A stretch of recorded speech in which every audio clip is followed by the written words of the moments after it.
Hi, my name's Ciaron O'Reilly. I'm here outside the Ecuadorian Embassy in London.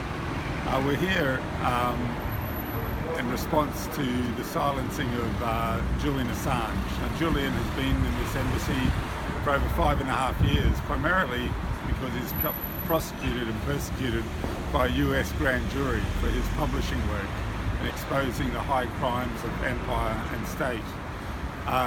Also, it's here because the British government and its connivance will not guarantee him a safe passage out of England to the asylum that has been granted to him from Ecuador.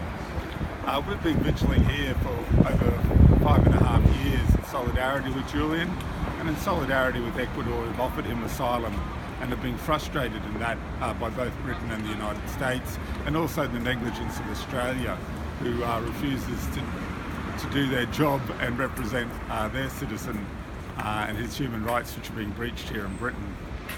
We've come down here more extensively in the past week because Julian is suffering censorship. His internet and phone have been jammed and visitors being denied to the embassy.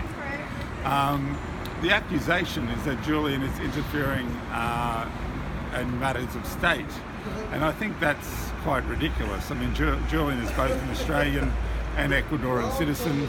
There's free speech guaranteed by the Ecuador Constitution and also by the human rights declarations here in Europe. When he tweets, Julian doesn't claim to be representing the government or the nation of Ecuador.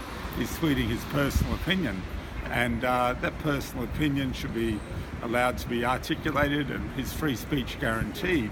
And the Ecuadorian government needs to make that very clear to any other government that is upset by Julian's opinion, that he has the right to free speech like every Ecuadorian citizen, and that right to free speech should be defended and shouldn't be silenced by the bullyings of great nations, which I'm sure is occurring during this period. So we're going to sustain this vigil, and I'm sure there's lots of people around the world would like to be with us, and we hope you feel represented by us as we stand in solidarity with Julian Assange and WikiLeaks.